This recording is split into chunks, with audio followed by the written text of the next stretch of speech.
ओम शांति। आज 4 अक्टोबर 2024 बाबार अमूल्य मधुर महावाक्य शुनब। आजकेर मुरलीते बाबा बोलें, मीठे मीठे बच्चे, तोमरा जत जत बाबाके भालोबेसे स्मरण करबे ततई आशीर्वाद प्राप्त करबे, पाप खंडन होते थाकबे। आजकेर मुरलीर प्रश्न, बाबा বাচ্চাদেরকে কোন ধর্মে স্থিত হওয়ার মত প্রদান করেন? উত্তর, বাবা বলেন, বাচ্চারা তোমরা চিত্রের ধর্মে নয়, নিজের বিচিত্রতার ধর্মে স্থিত হও। বাবা যেমন বিদেহী বিচিত্র, সেই রকম বাচ্চারাও হলো বিচিত্র। তারপর এখানে চিত্রে শরীরে আসে।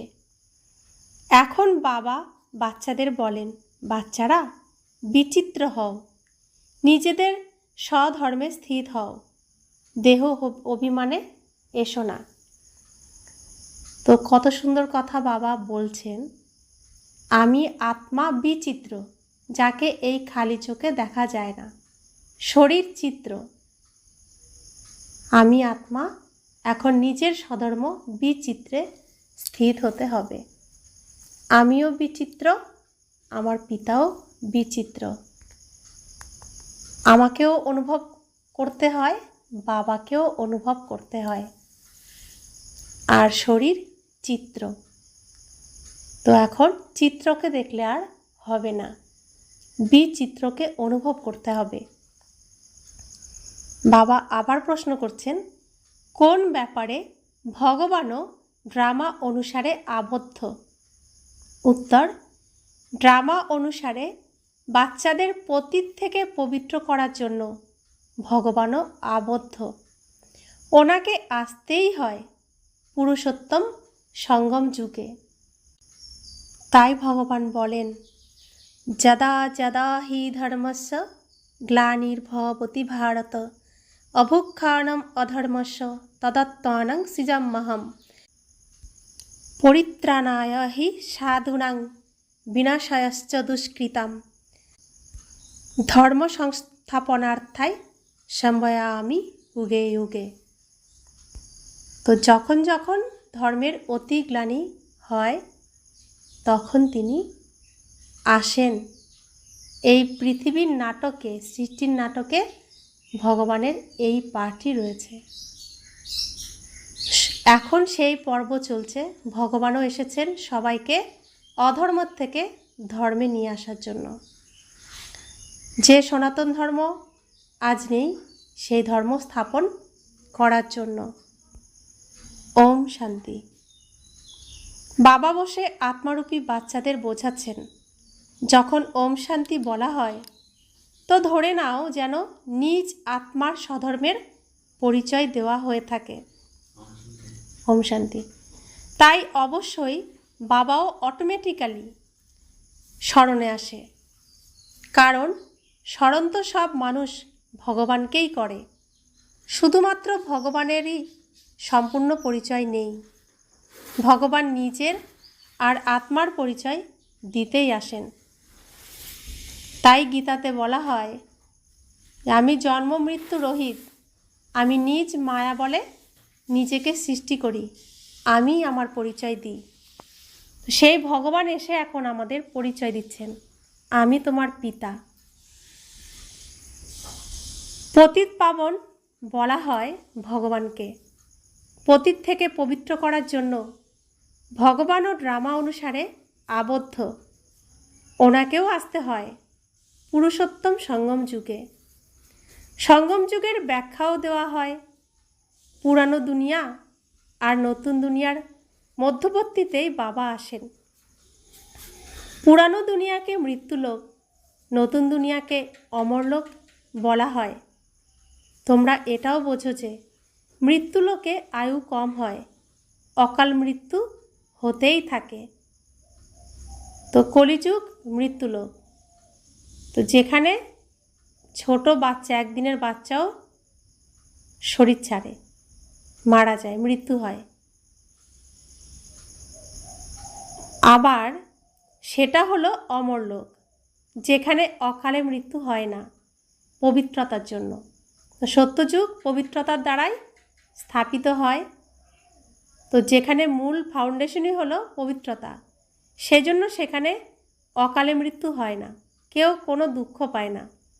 আর সেখানে সকলেই অমর, দেবতারা থাকে, দেবতারা অমর। অপবিত্রতা থেকে ব্যভিচারিতে পরিণত হয়, আর আয়ুও কম হয়, বলও কম হয়ে যায়। সত্যযুগে পবিত্র হওয়ার জন্য অব্যভিচারী হয়, বলও বেশি থাকে, শক্তিও বেশি থাকে। ক্ষমতা ছাড়া রাজত্ব কিভাবে প্রাপ্ত হয়? অবশ্যই তারা বাবার থেকে আশীর্বাদ নিয়েছিল। বাবা হলেন সর্বশক্তিমান। আশীর্বাদ কিভাবে নিয়েছিল? বাবা বলেন, আমাকে স্মরণ করো। যারা বেশি স্মরণ করেছিল তারাই আশীর্বাদ নিয়েছিল। আশীর্বাদ কোনো চাওয়ার জিনিস নয়, এটা তো পরিশ্রমের দ্বারা প্রাপ্ত করার জিনিস। আশীর্বাদ কেউ এমনি এমনি কাউকে দেয় না। আচার আচরণে সন্তুষ্ট হলে, ভালো লাগলে আশীর্বাদ মন থেকে এমনিতেই আসে। তো ভগবান প্রতিদিন আমাদের শ্রীমত দেন, পড়াশোনা করান। তো তার কথা শুনে চললে আশীর্বাদ তো তিনি এমনিই দেবেন। আমরা যে ঈশ্বরীয় পরিবারে আসি, আত্মা আত্মা আমরা ভাই ভাই, তো এখানেও একে অপরকে সহযোগ দিলে আশীর্বাদ এমনিতেই মন থেকে চলে আসে। তো এটা আমার পরিশ্রমের দ্বারা, আমার যোগ্যতার দ্বারা আমি অর্জন করব, এটা চেয়ে পাওয়া যায় না। যত বেশি স্মরণ করবে তত বেশি আশীর্বাদ প্রাপ্ত হবে, অর্থাৎ উচ্চ পদ প্রাপ্ত হবে। স্মরণই যদি না করো তো আশীর্বাদও প্রাপ্ত হবে না। লৌকিক বাবা বাচ্চাদের কখনো এটা বলে না যে আমাকে স্মরণ করো। তারা ছোটবেলা থেকেই স্বতঃস্ফূর্তভাবে মাম্মা বাবা করতে থাকে। অর্গানস ছোট থাকে, ইন্দ্রিয় ছোট থাকে। বড় বাচ্চা কখনো এরকম বাবা বাবা মাম্মা মাম্মা করে না। তাদের বুদ্ধিতে থাকে এনারা হলেন আমাদের মা বাবা, যাদের থেকে উত্তরাধিকার প্রাপ্ত হয়। বলার বা স্মরণ করার ব্যাপার থাকে না। এক্ষেত্রে বাবা বলেন, আমাকে আর উত্তরাধিকারকে স্মরণ করো। এখন স্থূল জগতের সম্বন্ধকে ছেড়ে অসীম জগতের সম্বন্ধকে স্মরণ করতে হবে। সব মানুষ চায় যে আমার গতি হোক। গতি বলা হয় মুক্তিধামকে, সদ্গতি বলা হয় আবার সুখধামে ফিরে আসাকে। আমরা এখন আছি দুঃখধামে।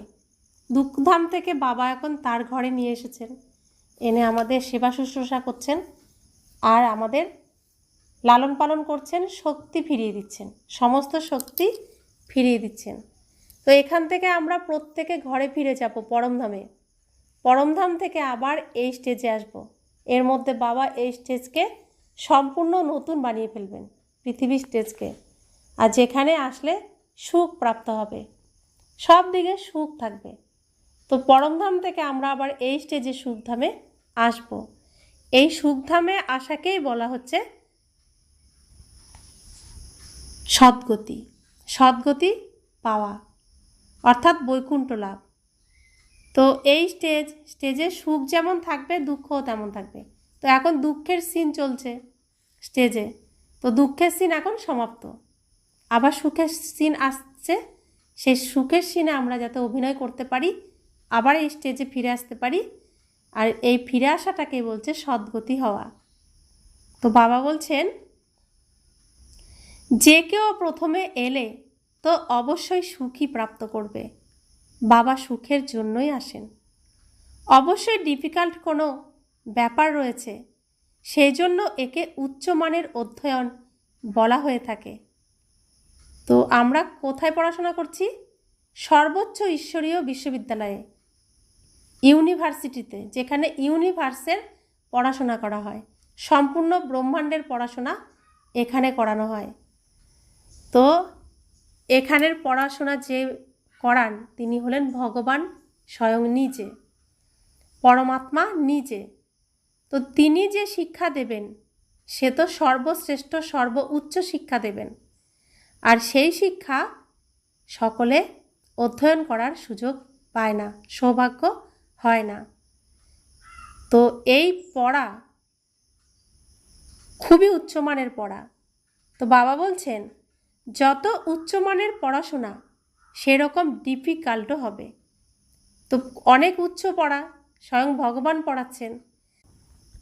যারা সৌভাগ্যশালী আত্মা আর যাদের বুদ্ধি তীক্ষ্ণ তারাই এই পড়াশোনা করতে পারবে এবং বুঝতে পারবে। সকলেই এই পড়াশোনা সম্পূর্ণ বুঝতে পারে না, ধারণ করতে পারে না। সবাই তো পাশ করতে পারে না। অনেক বড় পরীক্ষায় খুব কম স্টুডেন্টই পাশ করে, কারণ বড় পরীক্ষায় পাশ করলে আবার সরকারকে অনেক চাকরিও যে দিতে হবে। কোনো স্টুডেন্ট বড় পরীক্ষায় পাশ করেও এমনিই বসে থাকে, সরকারের এত পয়সা নেই যে বড় চাকরি দেবে। এখানে বাবা বলেন যত উচ্চমানের পড়াশোনা করবে সেরকমই উচ্চপদ প্রাপ্ত করবে। তো সরকার এত পোস্ট দিতে পারেন না যোগ্যতা অনুযায়ী। যতজন পরীক্ষায় পাশ করে রয়েছে সবাইকে চাকরি দিতে পারেননি, কিন্তু ভগবানের কাছে সঠিকভাবে পড়াশোনা করে আর খুব ভালো রেজাল্ট করলে সেখানে ভগবান তাকে উচ্চ পদ দেবেনই, মিস হবে না। তো বাবা বলছেন কাউকে বসে থাকতে হবে না, যে যেমন পুরুষার্থ করবে সে সেরকম পোস্ট পজিশন পেয়ে যাবে। এটা হলো ভগবানের দেওয়া গিফট। এমনও না যে সকলেই রাজা বা বিত্তশালী হবে, সব কিছু নির্ভর করে পড়াশোনার উপর। এই যে ভগবান পড়াচ্ছেন রোজ, এই পড়াশোনার উপরই বৈকুণ্ঠে কে কোন পদ লাভ করবে তা নির্ভর করছে। এমনকি সমগ্র যুগে কে কোন পজিশনে থাকবে, কেমন জীবন প্রাপ্ত করবে, এই পড়াশোনার উপরই সম্পূর্ণ নির্ভর করছে। ভক্তিকে অধ্যয়ন বলা যায় না, এ হলো আত্মিক জ্ঞান যা আত্মাদের পিতা পড়ান। ভক্তি হলো রূপকথা, সেখানে এক একটি চরিত্রকে রূপকথা বানিয়ে নাটক তৈরি করা হয়েছে, আর আমরা এতদিন রূপকথা শুনে এসেছি। এখন প্রকৃত প্র্যাকটিক্যালি পড়াশোনা করছি বাস্তবে। তো সেখানে কি দেখা যাচ্ছে, শাস্ত্রের গল্প যেটা শুনে এসেছি বাস্তবটা অনেকটাই আলাদা। এখানে অনেক পরিশ্রম করতে হয় শ্রীকৃষ্ণের রাজ্যে যাওয়ার জন্য, তাই না? সেই চাঁদের বুড়ির গল্পের মতো হয়ে যায়। আমরা শুনে এসেছি চাঁদ টিপ পড়াতে আসে, চাঁদের বুড়ি গল্প শোনাতে আসে। বাস্তবে যখন পড়াশোনা করতে এসেছি তখন চাঁদে পৌঁছানোর জন্য অনেক পরিশ্রম করতে হয়েছে, তবে চাঁদে কেউ পৌঁছেছে, সবাই পৌঁছাতে পারেনি। ঠিক এখানেও শাস্ত্র আমরা শুনেছি, অনেক রূপকথার গল্প শুনেছি, তার দ্বারা বৈকুণ্ঠ লাভ করা সম্ভব নয়। বৈকুণ্ঠে পৌঁছানোর জন্য অনেক পরিশ্রম করতে হবে, দিন রাত এক করে পরিশ্রম করে তবে আমরা শ্রীকৃষ্ণের রাজ্যে যেতে পারবো। এমনিতে আমরা যেতে পারবো না। তাই বাবা বলছেন যে এ হলো আত্মিক জ্ঞান যা আত্মাদের পিতা পড়ান। কত উঁচু অধ্যয়ন। বাচ্চাদের ডিফিকাল্ট লাগে কারণ বাবাকে স্মরণ করে না, তাই ক্যারেক্টারসও সংশোধন হয় না। যে ভালো মতো স্মরণ করে তার ক্যারেক্টারসও ভালো হয়ে যায়, খুবই মধুর সার্ভিসেবল হতে থাকে। ক্যারেক্টার্স ভালো না হলে কারোর পছন্দও হয় না, কেউ পাস করতে পারে না। তো অবশ্যই ক্যারেক্টার্সে খুঁত আছে। এখানে আমরা কতজন পড়তে এসেছিলাম বলতে গেলে, কতজন এখন আছি পড়াশোনা করছি। তো সবাই একে একে কি হলো, হার মেনে চলে গেল, কারণ দেহের ভানে রাবণের মতে পরবশে চলে আসে। তো সেজন্য নিজের ক্যারেক্টার্সও পরিবর্তন হয় না, আর এই রাস্তায় চলতেও পারে না। তো এই জায়গা হলো শুধরানোর, পরিবর্তন হওয়ার। তো পরিবর্তন তো হতেই হবে। যদি ক্যারেক্টারে শুধরানো সংশোধন না হয় আর পরিবর্তন না আসে, তাহলে পুরুষার্থ আমি ঠিকঠাক করছি না। তো টিচার কি করবেন তখন? কিছু করার আছে টিচারের? তো তাকে তো পড়াশোনায় হয় আগাতে হবে, না হলে ছাড়তে হবে, একটা তো করতে হবে না। মায়া তো আছেই ছাড়ানোর জন্য। তো ভগবান যা বলছেন, ভগবানের কথা শুনে নিজেকে পরিবর্তন করতে হবে। শ্রী লক্ষ্মীনারায়ণের ক্যারেক্টার খুবই ভালো, রামের 2 কলা কম বলা হবে। তো লক্ষ্মীনারায়ণ সর্বোচ্চ স্থান তাদের। তারপরে রাম সীতা, রাম সীতার 2 কলা কম, তাই তারা চন্দ্রবংশীয়, আর লক্ষ্মীনারায়ণ সূর্যবংশীয়।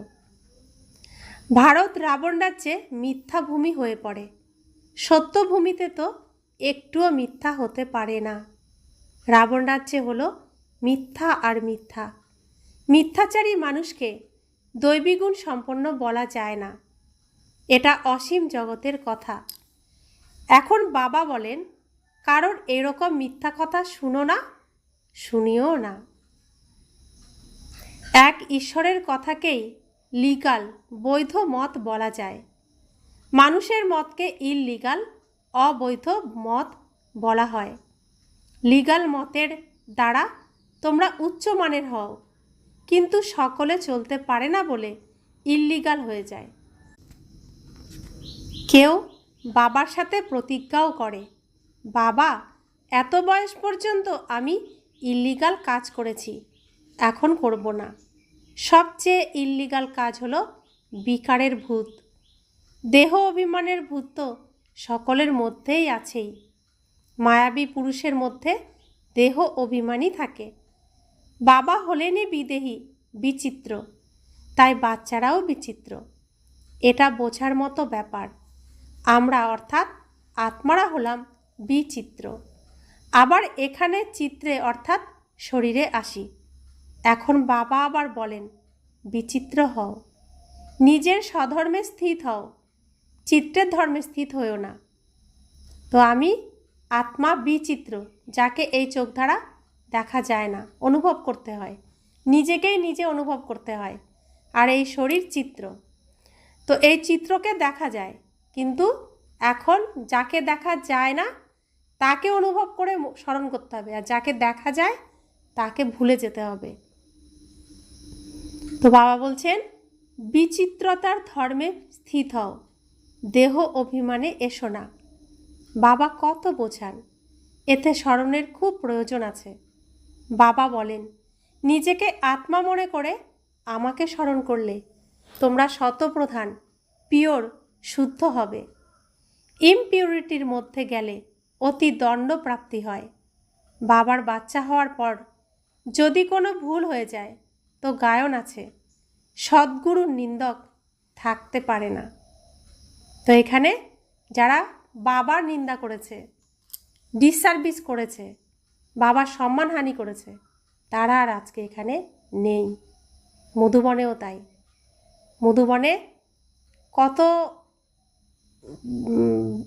বাবার বাচ্চারা সমর্পিত হয়েছিল, 50 বছর 40 বছর ধরে মধুবনের থেকেও ছিল। তারা আবার সেখান থেকে বেরিয়ে বিভিন্ন সংস্থা খুলে বসেছে।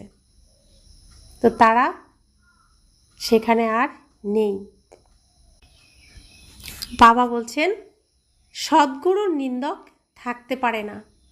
তাহলে আমাকে সব সময় এটা খেয়াল রাখতে হবে, আমার দ্বারা যেন বাবার নিন্দা না হয়, সদ্গুরুর নিন্দা যাতে না হয়।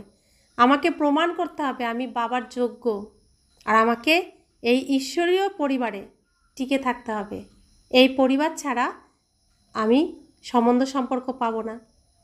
তাই এই পরিবারের সাথে সবসময় পরিবারের আশীর্বাদ প্রাপ্ত করে, বাবার আশীর্বাদ প্রাপ্ত করে আমি বৈকুণ্ঠে পৌঁছাতে পারবো। তো সেখানে অনেক পয়েন্টস আছে, যেমন বাবার আশীর্বাদ প্রাপ্ত করতে হবে, মাম্মার আশীর্বাদ প্রাপ্ত করতে হবে, এই পরিবারের আশীর্বাদ প্রাপ্ত করতে হবে, শ্রীমত সঠিকভাবে পালন করতে হবে, পড়াশোনা ভালোভাবে করতে হবে, নিজের স্বভাবের পরিবর্তন করতে হবে, আসরিক গুণের ত্যাগ করে দৈবিক গুণ ধারণ করতে হবে। তো তবেই তো আমি যেতে পারবো, উপযুক্ত হব, তাই না?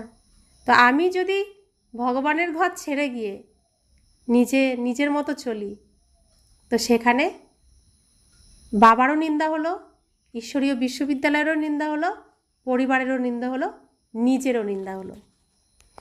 তো মায়ার বশে পরবশে গিয়ে বাচ্চারা এই ভুল করে ফেলে।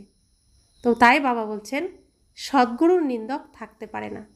তা আমাকে প্রমাণ করতে হবে যে আমি বাবার উপযুক্ত সন্তান। তা আমাকে এই ঈশ্বরীয় পরিবারের থেকেই আমাকে প্রমাণ করতে হবে। তোমরা যদি আমার মত অনুযায়ী চলে পবিত্র না হও, তো 100 গুণ দণ্ড ভোগ করতে হবে, বিবেক কাজ করাতে হবে। যদি আমরা স্মরণ না করতে পারি, তো এত উচ্চ পদ পেতে পারি না। তা আমরা ভাবছি যে আমি অনেক কিছু জানি, অনেক কিছু বুঝি, কিন্তু ভগবানের থেকে তো বেশি কেউই বুঝি না, তাই না? যদি আমরা বুঝে যেতাম, ভগবানের পড়া এখানে বন্ধ হয়ে যেত। তিনি তার সমস্ত পড়াশোনার পাঠ গুছিয়ে স্কুল বন্ধ করে দিতেন। তো যেহেতু তিনি এখনও স্কুল চালাচ্ছেন, ইউনিভার্সিটি চালাচ্ছেন, আমরা এখনও কিছুই শিখিনি। অনেক কিছু শেখার এখনও বাকি রয়েছে, তার কাছ থেকে আমাদের শিখতে হবে। তো বাবা বলছেন পুরুষার্থের জন্য টাইমও দেয়। তো বাবা সময় দিচ্ছেন না পুরুষার্থের জন্য, না হলে শুধু তো বলতে পারতেন তুমি আত্মা, আমি পরমাত্মা, তুমি আমার সন্তান, আমি তোমার পিতা, তোমাকে বৈকুণ্ঠে যেতে হবে, তার জন্য তোমাকে দেবী দেবতা হতে হবে, আর কিছু না বললেও পারতেন। তো এতদিন ধরে বাবা এত পরিশ্রম কেন করছেন? তিনি 1 সেকেন্ডও বিশ্রাম করেন না। এখন এখানে অমৃতবেলা, ভোরবেলা, তো কোথাও তো এখন সন্ধেবেলা। তো বাবা এখানেও যেমন এখন পড়াশোনা করাচ্ছেন, সেখানেও তিনি পড়াশোনা করাচ্ছেন। তো কোথাও না কোথাও সবসময় অমৃতবেলা হতেই আছে, আর বাবা সেখানে প্রত্যেক বাচ্চাকে শিক্ষা প্রদান করছেন। তো বাবা কি এতটুকু বিশ্রাম নিচ্ছেন? 1 সেকেন্ডও তিনি বিশ্রাম নিচ্ছেন না। তিনি শুধুমাত্র আমাদেরকে বৈকুণ্ঠ প্রাপ্ত করানোর জন্য, সুখের জীবন দেওয়ার জন্য এত পরিশ্রম করে যাচ্ছেন, কিন্তু নিজে কিছু আমাদের কাছ থেকে নেন না। তো তার যতক্ষণ পড়াশোনা চলবে, ততক্ষণ আমাদের ঈশ্বরীয় পরিবারে আমার যতদিন জীবন থাকবে, ততদিন এই পরিবারও থাকবে। এই প্রতিজ্ঞা আমাকে করতে হবে, আর ঈশ্বরীয় পরিবারের সাথে আমাকে চলতে হবে। তাই বাবা আমাদের পুরুষার্থের পড়াশোনা করার জন্য টাইমও দেন। তোমাদের বলে প্রমাণ কি আছে? বলো, যে দেহে আসেন শিব বাবা, সেই প্রজাপিতা ব্রহ্মা তো মানুষ, যে মানুষের নাম শরীরের উপর হয়। শিব বাবা তো না মানুষ, না তিনি দেবতা। তিনি কে? তিনি ভগবান, ঈশ্বর। ঈশ্বর একজনই হয়, আর তিনি শিব বাবা। ওনাকে সুপ্রিম আত্মা বলা হয়। তিনি তো পতিত বা পবিত্র হন না। তিনি বোঝান আমাকে স্মরণ করার ফলে তোমাদের পাপ খণ্ডিত হয়ে যাবে। বাবা নিজেই বসে বোঝান যে তোমরা শতপ্রধান ছিলে, এখন তমপ্রধান হয়েছ। আবার শতপ্রধান হওয়ার জন্য আমাকে স্মরণ করো। এই দেবতাদের কোয়ালিফিকেশন, যোগ্যতা দেখো কেমন, আর ওনাদের কাছে ক্ষমা প্রার্থনা করে যারা, তাদেরকেও দেখো। ওয়ান্ডার লাগে, কত আশ্চর্য লাগে। যখন দেবী দেবতা ছিলে, তখন কোয়ালিফিকেশন কি ছিল? আর সেই দেবী দেবতাদের সামনে তোমরা এখন মাথা নিচু করে ক্ষমা প্রার্থনা করছো। তোমরাই ছিলে সেই দেবতা। তো বাবা বলছেন কত ওয়ান্ডার লাগে। আমরা কোথায় ছিলাম? আবার 84 জন্মের ফলে নিচে নেমে একদম মিশে যাই, মাটিতে মিশে গেছি। এখন ছিলাম কোথায়? সোনার মহলে। এসেছি কোথায়? মাটির মধ্যে। বাবা বলেন মিষ্টি মিষ্টি বাচ্চারা, তোমরা দৈবী কুলের দৈবী ঘরানার ছিলে। এখন নিজের আচার আচরণ দেখো। এমন হতে পারবে? দেবী দেবতা হতে পারবে? এমন না যে সকলেই লক্ষ্মীনারায়ণ হবে। আবার তো সমস্তই ফুলের বাগিচা হয়ে যাবে। শিব বাবাকে শুধুমাত্র গোলাপ ফুলই যে দেওয়া হয় তা কিন্তু নয়, আকন্দ ফুলও দেওয়া হয়। বাবার বাচ্চারা কেউ ফুলও হয়, কেউ আকন্দও হয়। তো ঈশ্বরীয় পরিবারে এসেও কোনো বাচ্চা সুন্দর ফুল হয়ে যায়, কোনো বাচ্চা আবার আকন্দ ফুলও হয়ে যায়। যারা এই যজ্ঞে থাকতে পারে না, যারা নিজেদের ফুল বলে পরিচিত করে, প্রমাণ করতে চায় কিন্তু ভেতরে বিষ, তারা বাইরে গিয়ে বাবার কথা বলবে, দেখাবে আমি ফুল, কিন্তু ভিতরে বিষ। কিন্তু সবাই তো বাবার বাচ্চা। বাবা বলেন তুমি ফিরে এসো পরবশ থেকে, তুমিও ফুল হয়ে যাও, সুন্দর ফুল হয়ে যাও। তো বাবা বলছেন পাশ ফেল তো হয়েই থাকে। নিজেরাও বোঝে যে আমি তো রাজা হতে পারবো না, নিজের সমানই তৈরি করতে পারে না। বিত্তশালী কিভাবে কে হবে সেটা তো বাবা জানেন। বাচ্চারা পুরুষার্থে এগোলে তোমরাও বুঝে যাবে যে এই অমুক বাবার কেমন সাহায্যকারী। তো আমাদের মধ্যে যারা ঈশ্বরীয় পড়াশোনা করছি, আমরা বুঝতে পারি কে কেমন পুরুষার্থ করছে, কে কতটা বাবার সেবা করছে। তো যে যত সেবা করবে সামনেই তো হবে না সব কিছু, তার আচরণের পরিবর্তন হবে, তার বোলচালের পরিবর্তন হবে, বাবার প্রতি ভালোবাসা বাড়বে, কর্তব্য বাড়বে। তখন বোঝা যাবে যে সে কেমন বাবার সাহায্যকারী। তখন বলবে দেখো ও কত এগিয়ে গেছে, আমাদেরকেও এগোতে হবে। আবার কেউ কেউ ঈর্ষাও করবে, হিংসাও করবে, যারা নিজেকে শুধরাতে না পারবে। কল্প কল্প যারা যা কিছু করেছে সেটাই করবে, এতে কোনো পার্থক্য থাকবে না। বাবা তো পয়েন্টস দিতে থাকেন, এরকমভাবে বাবাকে স্মরণ করতে হবে আর ট্রান্সফারও করতে হবে। বাবা কি ট্রান্সফার করতে বললেন? বললেন না যে ট্রান্সফারও করতে হবে, বাবাকে স্মরণও করতে হবে। তো বাবার আমি সন্তান হয়েছি, বাবার ঘরে আমি চলে এসেছি, তা আমার এখানে যা কিছু সব কিছু তো বাবার। তো সব কিছুই বাবাকে দিয়ে দিতে হবে, সব ট্রান্সফার করে দিতে হবে, আমারটাকেই তোমার করে দিতে হবে। যা কিছু ছিল আমার সবই এখন তোমার, তো এই ট্রান্সফার করে দিতে হবে। এমন নয় যে সব ধন সম্পত্তি দিয়ে দিতে হবে, শুধু ভাবনার পরিবর্তন করতে হবে। যা ছিল আমার এখন সব কিছু তোমার, এই ভাবনাটুকুকেই শুধু পরিবর্তন করে ট্রান্সফার করতে হবে। ভক্তিমার্গে তোমরা ঈশ্বরের নামে করো। তো ভক্তিমার্গে আমরা যা করতাম ভগবানের উদ্দেশ্যেই করতাম, পুজো অর্চনা দান পুণ্য যাই করতাম। তো বাবা বলছেন কিন্তু ঈশ্বরকে জানো না। এইটুকু বোঝো উচ্চতমেরও উচ্চ হলেন ভগবান। এমনটা নয় যে ভগবান বিশাল উচ্চ নাম এবং বিরাট রূপধারী, এমনটাও নয়। তিনি হলেনই নিরাকার। আবার উচ্চতমেরও উচ্চ সাকার এখানে হয়। ব্রহ্মা বিষ্ণু শঙ্করকে দেবতা বলা হয়, যাদেরকে ভগবান শিব বাবা রচনা করেছেন।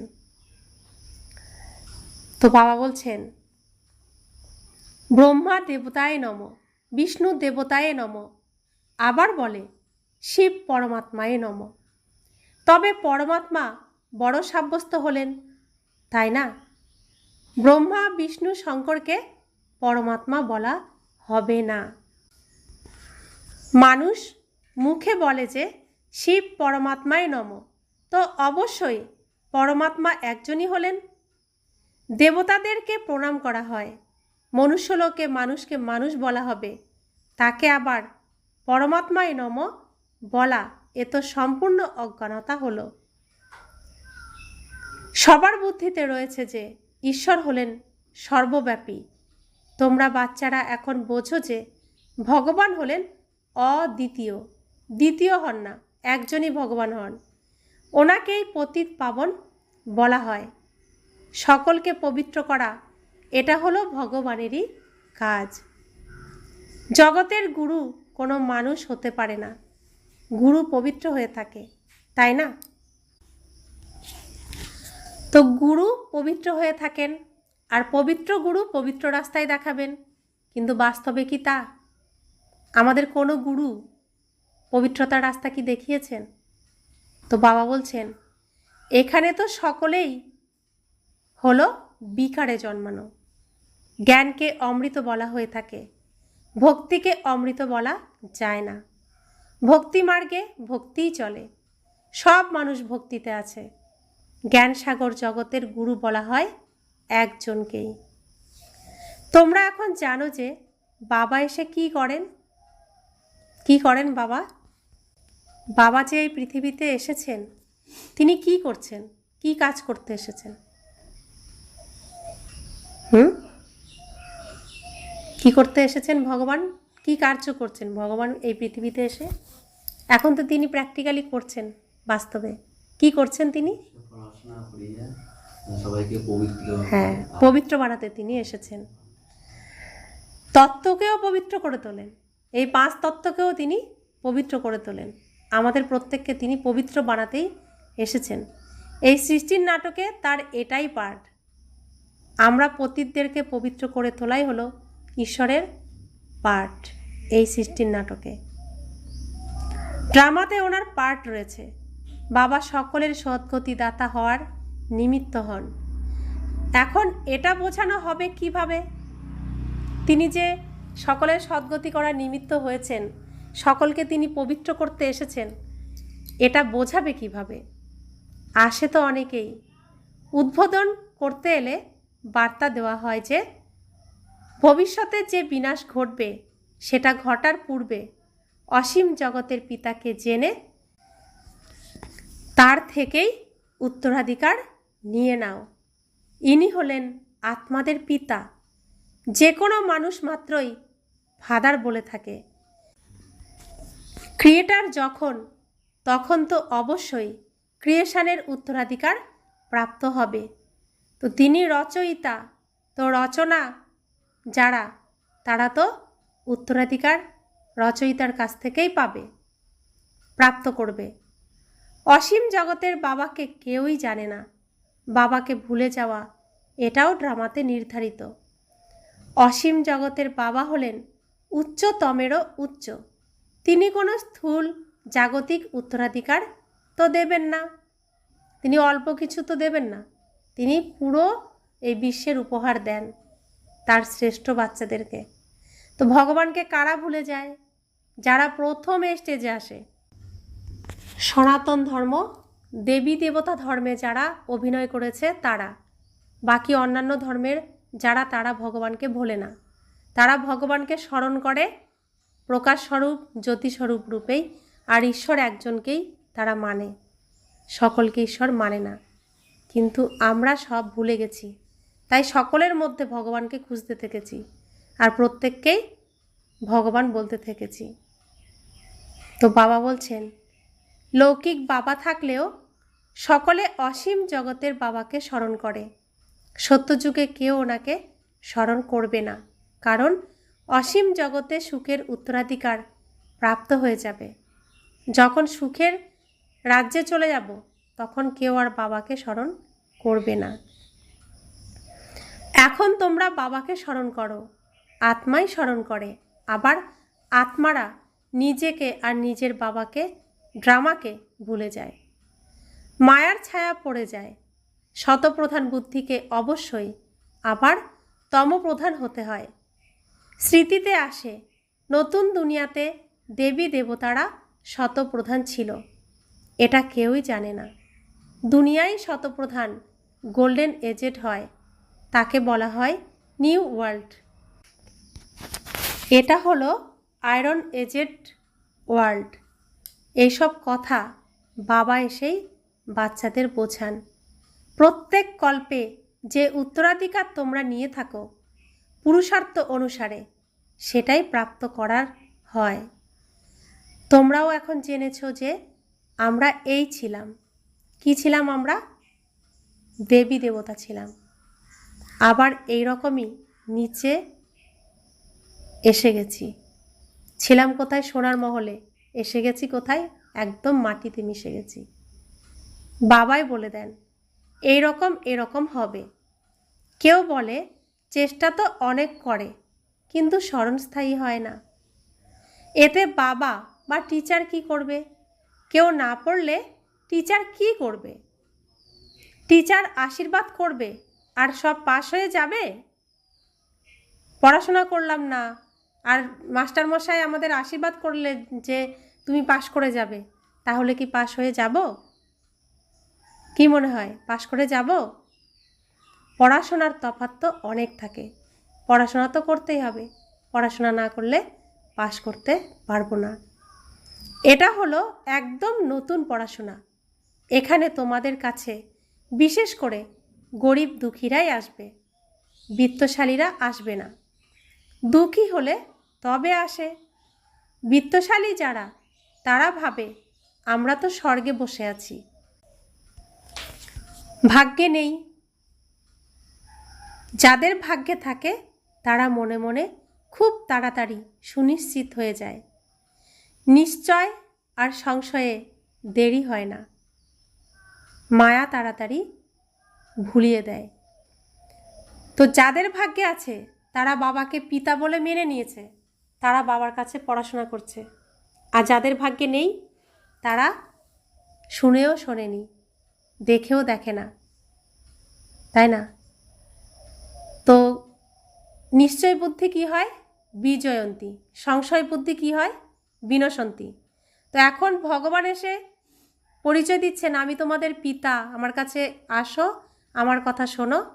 তো যারা তাকে বিশ্বাস করেছি তারা এসে পড়াশোনা করছি, আর যারা বিশ্বাস করছি না, শুনেছে তো সবাই, তারা বিশ্বাস করেনি তাই আসেওনি। তো যারা সংশয়ে রয়েছে ইনি ভগবান কি ভগবান নয়, তাদের কি হবে? বিনাশ হয়ে যাবে, তারা বৈকুণ্ঠে পৌঁছাতে পারবে না। আর যারা নিশ্চয় আছে, ভগবানের প্রতি বিশ্বাস আছে যে তুমি আমার পিতা, তুমিই আমাকে বৈকুণ্ঠে নিয়ে যাবে, তুমিই এই ভবসাগর পার করবে, এই বীজ থেকে তুলে নেবে, তো তারা বৈকুণ্ঠে পৌঁছেও যাবে। তো বাবা বলছেন যারা সংশয়ে থাকে, বাবার ঘরে এসেও অনেকে সংশয়ে থাকে, দেহের ভানে থাকে, দেহকে দেখে আর তাদের মধ্যে খারাপ প্রভাব আসে। দেহকে দেখে তার মধ্যে কি আসবে? তার অবগুণই দেখবে। আর পরমাত্মাকে দেখলে, আত্মাকে দেখলে, তাহলে সে বাবার জ্ঞানে ধীরে ধীরে এগোতে থাকবে। তো তাদের মনে সংশয় চলে আসে যারা দেহের ভানে থাকে, তো তারা এখান থেকে বিনাশ হয়ে যায়। মায়া একদম তাড়াতাড়ি ভুলিয়ে দেয়। টাইম তো লাগে, এতে বিভ্রান্ত হওয়ার কিছু নেই। এই পড়াশোনা করে নিজেকে পরিবর্তন করতে আর লক্ষ্যে পৌঁছাতে সময় তো লাগবে। তো বাবা সময়ও দেন পরিবর্তন হওয়ার জন্য। নিজেকে দয়া করতে হবে, শ্রীমত্ত প্রাপ্ত হতেই থাকে। বাবা কত সহজ করে বলেন, নিজেকে আত্মা মনে করে আমাকে স্মরণ করো। তোমরা জানো যে এটা হলো মৃত্যুলোক আর সেটা হলো অমরলোক। কোনটা অমরলোক? অমরলোক কোনটা? এখন তো মৃত্যুলোক, কলিযুগ। অমরলোক কোনটা? সত্যযুগ। তো আমরা এখন কি অমর হচ্ছি না? আমরা কি বলছি যে আমরা মরে যাব? আমরা বলছি আমরা শরীর ছাড়বো, মরবো না আমরা, আমি আত্মা অবিনাশী। তো দেবী দেবতাদের মধ্যে এই জ্ঞান থাকে, তো সেখানে সবাই অমর, কেউ মরে না। সেখানে অকাল মৃত্যু হয় না, ক্লাসে স্টুডেন্ট নম্বর অনুযায়ী বসে, তাই না? এটাও তো স্কুল। ব্রাহ্মণীকে জিজ্ঞাসা করা হয়, তোমার কাছে নম্বর 1 সুবুদ্ধি সম্পন্ন বাচ্চা কে কে? যারা ভালোভাবে পড়াশোনা করে তাদের তো রাইট সাইডে থাকার কথা। তো বাবা রাইট সাইডে বসবে তারা, রাইট হ্যান্ড হয়ে। তো বাবা বলছেন রাইট হ্যান্ডের একটা মহত্ব রয়েছে, পূজা ইত্যাদিও রাইট হ্যান্ডে করা হয়ে থাকে। তো রাইট সাইড হচ্ছে ডান দিক, ডান হাত। তো পুজো যা কিছু সব কিছু শুভ কাজ ডান হাতেই করা হয়। বাচ্চারা ভাবতে থাকে সত্যযুগে কি কি হবে। সত্যযুগ মনে এলে তো সত্য বাবাকেও স্মরণে আসে। বাবা আমাদের সত্যযুগের মালিক করে তোলেন। সেখানে জানা থাকে না যে আমাদের এই বাদশাহী কিভাবে প্রাপ্ত হয়। এই জন্য বাবা বলেন এই লক্ষ্মীনারায়ণেরও এই জ্ঞান নেই। বাবা অনেক কিছু ভালোভাবে বোঝাতে থাকেন। পূর্বকল্পে যারা বুঝেছিল অবশ্যই তারাই বুঝবে, তবুও পুরুষার্থ করতে হয়। তো এইখানে আমরা এই পৃথিবীর নাটকের সমস্ত রহস্য জানতে পারছি। বাবা আমাদেরকে সমস্ত স্মৃতি ফিরিয়ে দিচ্ছেন। আমরা কোন সময় কি অভিনয় করেছি, কি নাটকে এই স্টেজে হয়ে গেছে, সব কিছু তিনি আমাদেরকে এই বাবার ঘরে বসে গীত গেয়ে গেয়ে শোনাচ্ছেন, আর এই বিশেষ সাগরটাকে ধীরে ধীরে ধীরে ধীরে পার করে নিয়ে যাচ্ছেন। যখন সত্যযুগে আমরা আবার স্টেজে আসব, তখন সব কিছু আবার ভুলে যাব, কিছু কিছু মনে থাকবে। যদি সমস্তটাই মনে থাকে তাহলে তখন তো জেনে যাব যে আমরা আবার রামসীতা হব, আমরা আবার দ্রাপর যুগে মানুষ হয়ে যাব, তাহলে সেই সুখটা আর ভোগ করতে পারবো না। সেই জন্য সব ভুলিয়ে দেওয়া হয়। তো বাবা বলছেন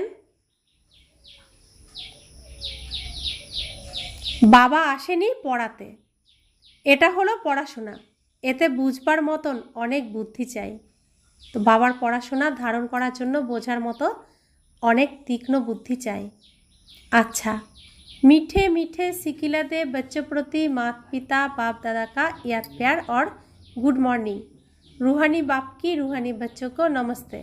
हम रूहानी बच्चों की रूहानी माता पिता बाप दादा को याद प्यार गुड मॉर्निंग और नमस्ते नमस्ते नमस्ते। शुक्रिया बाबा, शुक्रिया बाबा, शुक्रिया। ধারণার জন্য মুখ্য সার। এই আধ্যাত্মিক পড়াশোনা হলো অত্যন্ত উচ্চমানের এবং ডিফিকাল্ট। এতে পাশ করার জন্য বাবার স্মরণে থেকে আশীর্বাদ নিতে হবে, নিজের ক্যারেক্টার সংশোধন করে নিতে হবে। আমি এখানেই এসেছি এই মানসরোবরে স্নান করে সুন্দর হতে। এই ঈশ্বরীয় বিশ্ববিদ্যালয় হলো মানসরোবর, যেখানে আমরা ডুব দিই আর আমরা সুন্দর হয়ে যাই। তো আমাদের আগের যে আচরণ, সেই আচরণের পরিবর্তন যদি না হয় তো বুঝতে হবে আমি এই পড়াশোনায় আগাইনি।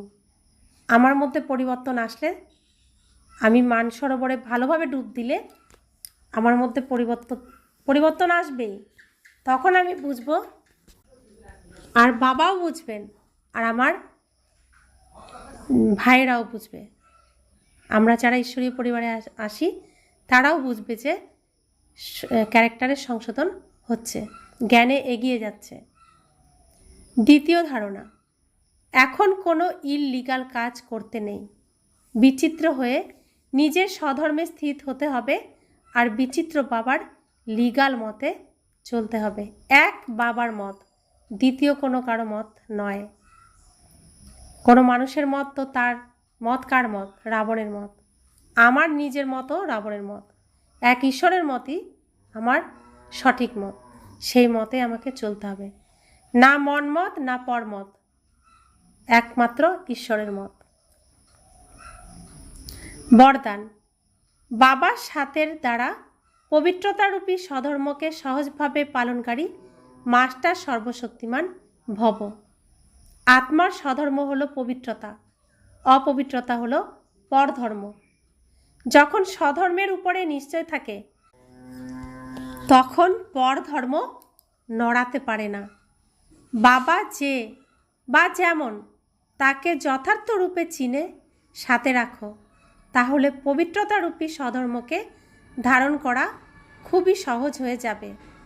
তো বাবা কে? বাবা আমাদের পিতা, আমার সত্য পিতা। তিনি জ্যোতির্বিন্দু স্বরূপ, তিনি সব কিছুর সাগর, সব গুণের সাগর। তো তাকে আমি আমার সাথী বানিয়ে নিলাম, সব সময়ের সাথী।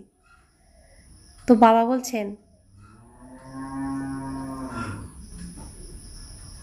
তাহলে তোমাদের সমস্ত কিছু ধারণ করা, পবিত্রতারূপী স্বধর্মকে ধারণ করা খুবই সহজ হয়ে যাবে।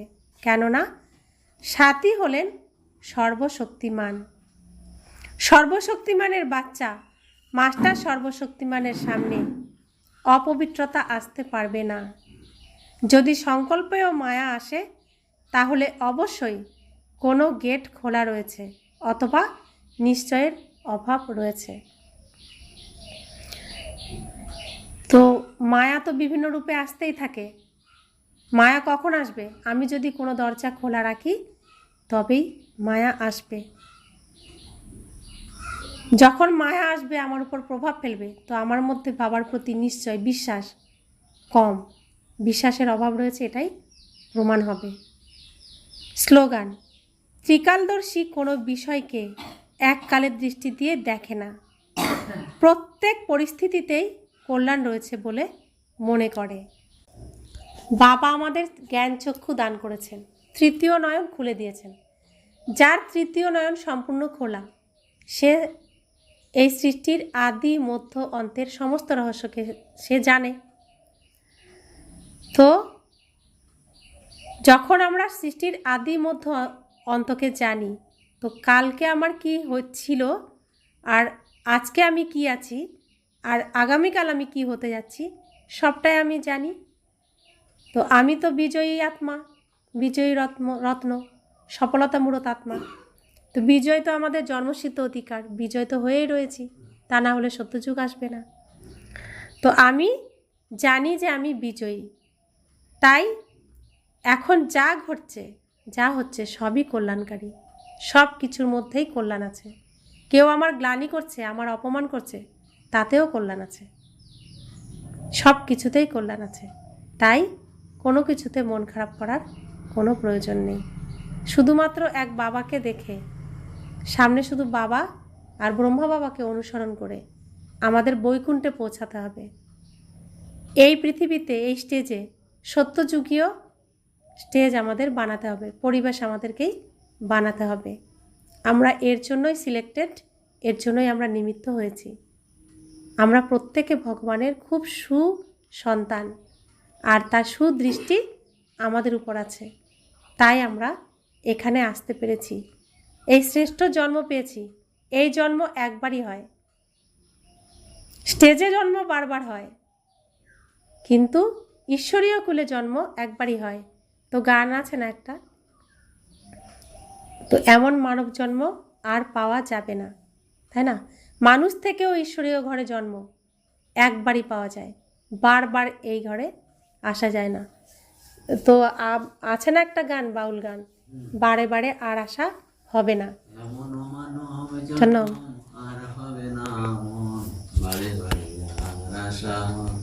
তো এই জন্মটা হচ্ছে এই ঈশ্বরীয় কুলে জন্মগ্রহণ করা, একবারই জন্মগ্রহণ হয়, বারে বারে এখানে আসা যায় না। তাই এই জন্মটাকে সফল করতে হবে আমাদের। শ্রেষ্ঠ জন্ম পেয়েছি, শ্রেষ্ঠ ভাগ্য পেয়েছি, তো ভাগ্যকে সৌভাগ্যে আমাদেরকে পরিণত করতে হবে নিজেকেই। তো এমন মানব জন্ম, এটাকে সফল করতে হবে। এত সুন্দর জন্ম, এত সৌভাগ্যবান আমরা, যে ঈশ্বরের ঘরে যে শ্রেষ্ঠ জন্ম পাওয়ার উদ্দেশ্য সকলের থাকে, সেই সৌভাগ্য আমরা প্রাপ্ত করেছি। তো প্রত্যেকে আমাদের ভাগ্যকে সফল করব। ওম শান্তি।